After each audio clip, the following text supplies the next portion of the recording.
Hello and welcome to another episode of Secondhand Stories. This is a place where I tell you stories. What kind? Well, histories, mysteries, and unbelievistries.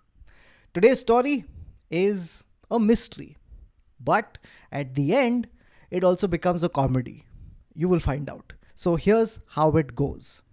Right? It's 8th August of a particular year, which you will find out the significance of later.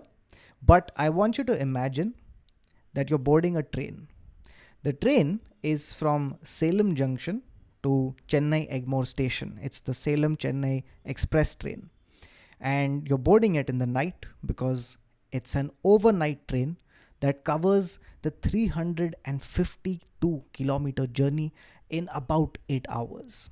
The train pulls out of Salem Station, and you look outside the window and you see that the lights of Salem start disappearing and they're replaced by the dark shapes of the remote areas through which this train is going to pass. Eventually, you start drifting to sleep, rocked by the rhythm of the train. And you fall asleep, missing the 12 stops that this train is going to make as it reaches Chennai Egmore Station. As it pulls into the station, you wake up, you're slightly groggy, and now daylight is streaming through the windows. You get up and you exit the train. And at this point, you still wouldn't know that you have unwittingly become part of history.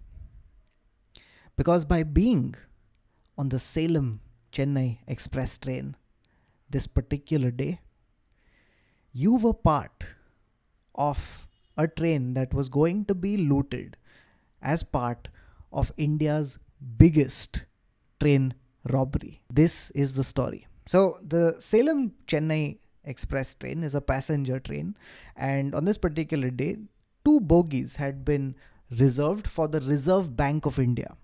They were transporting soiled notes. Soiled notes are basically old and tattered notes which the RBI retrieves, takes out of circulation, and replaces with fresh ones. On this night, two bogies are filled with 226 wooden crates filled with these soiled notes from four different banks. The money totals to a staggering 342 crore rupees. This enormous bounty is being guarded by an armed guard of 18 policemen, including an ACP. These 18 guards were there throughout the journey and they made regular checks on this bogie, and every time they found nothing unusual. But when the train reaches Egmore station, the two bogies are detached and taken to Egmore railway yard. And it's over there when the door is finally opened on one of these bogies that they see something extremely worrying.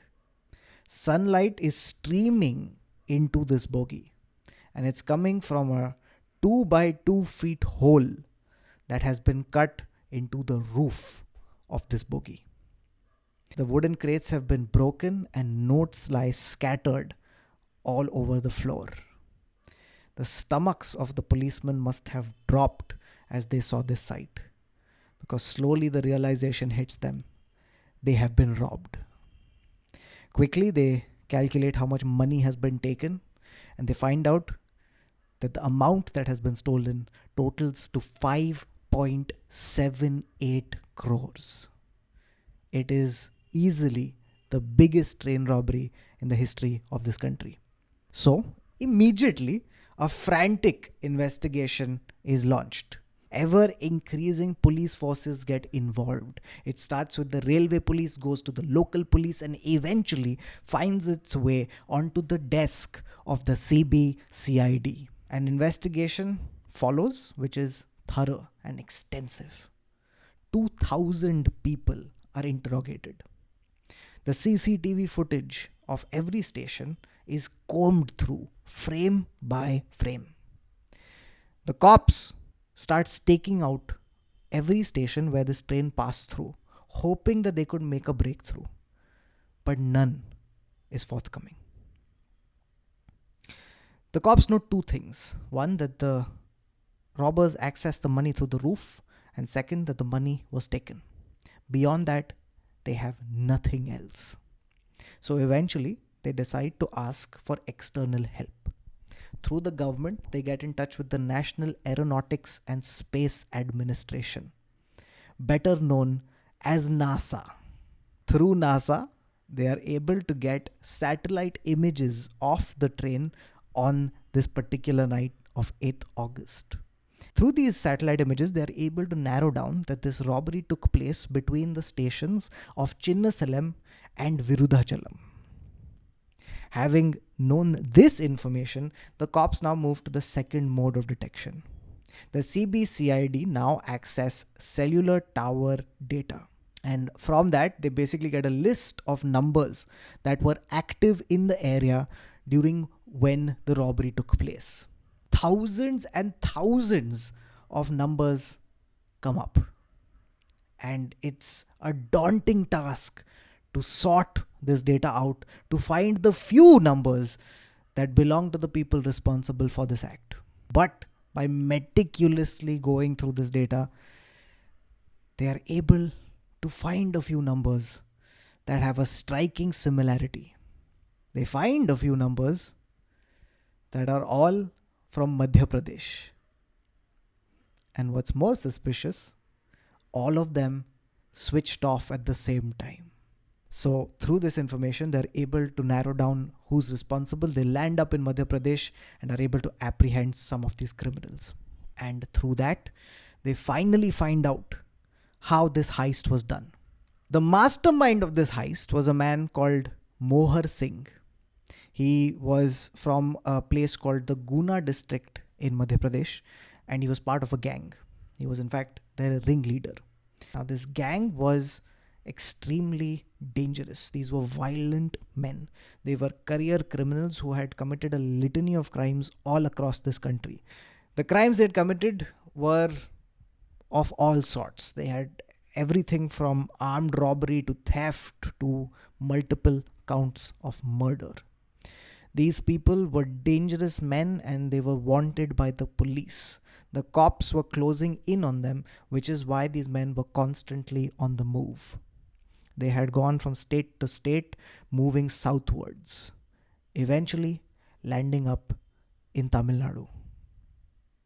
It was in Tamil Nadu that Mohar Singh first hears about the Salem-Chennai express train and the large amount of money it will be carrying.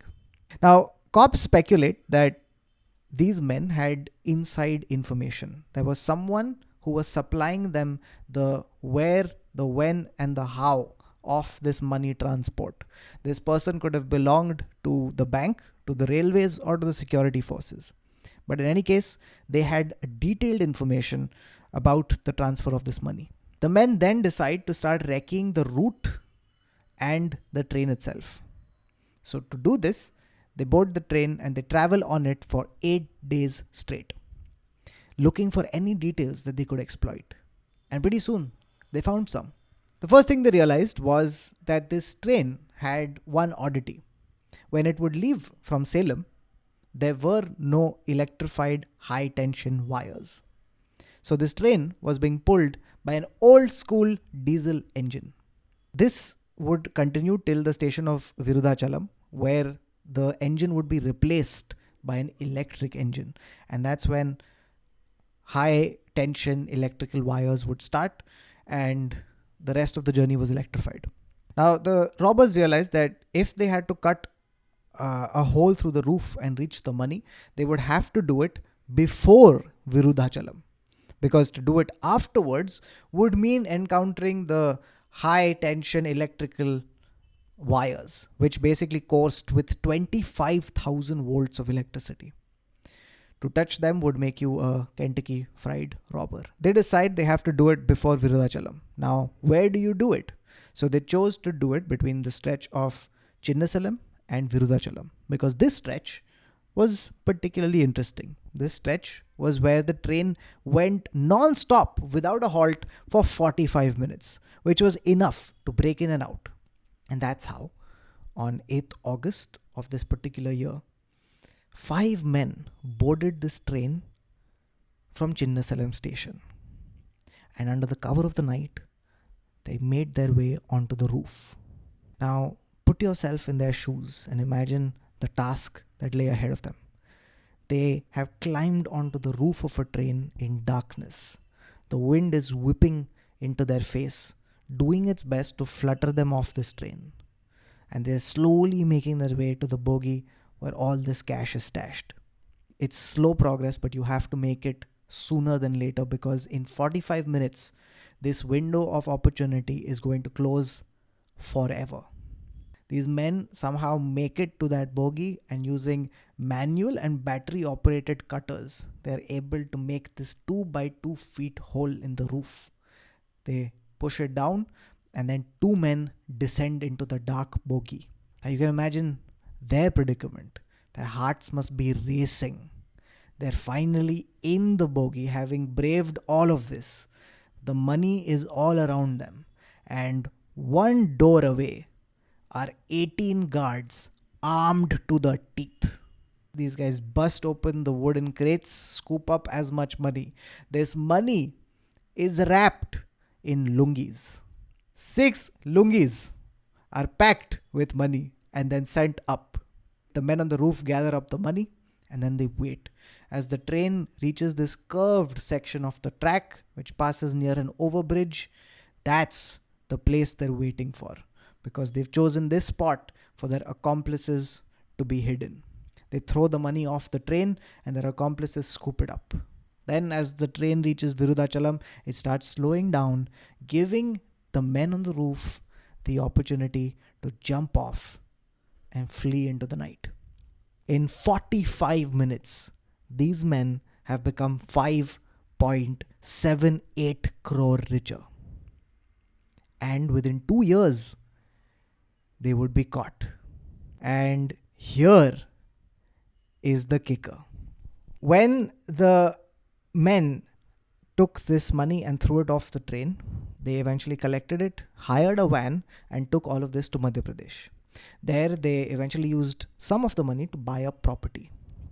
The rest of the money they couldn't do much with, because the robbers were hit by something that neither them nor anybody else in the country saw coming. This robbery took place on 8th August 2016. And 3 months later, the government of India demonetized 500 and 1000 rupee notes, rendering this precious loot completely useless. All this money had overnight turned into pieces of paper. When they were apprehended, they tearfully told the cops that they had set fire to 2 crore rupees. And that's the story of India's biggest train robbery. I hope you enjoyed it. If you did, then please leave a like and a comment. Do let me know what other stories you'd like me to cover. Like, for example, this story was pointed out to me on Twitter by Soham Bagoi. So thank you for that. Also, starting from this video, we're starting memberships on the channel. As part of the memberships, you get to be a part of the live recordings. Every single episode is recorded live in front of an audience, and they are here now on your screen. Yes, come be part of the live recordings. They are a bunch of fun, and we do some time pass afterwards. Also, as usual, this episode is brought to you by My Career. If you'd like to support My Career, then do check the description for links to shows I'll be doing. I'm doing a Zoom show on the 23rd of Jan. So wherever you are, do come for it. There are limited tickets. Get them soon. And until next time, bye-bye.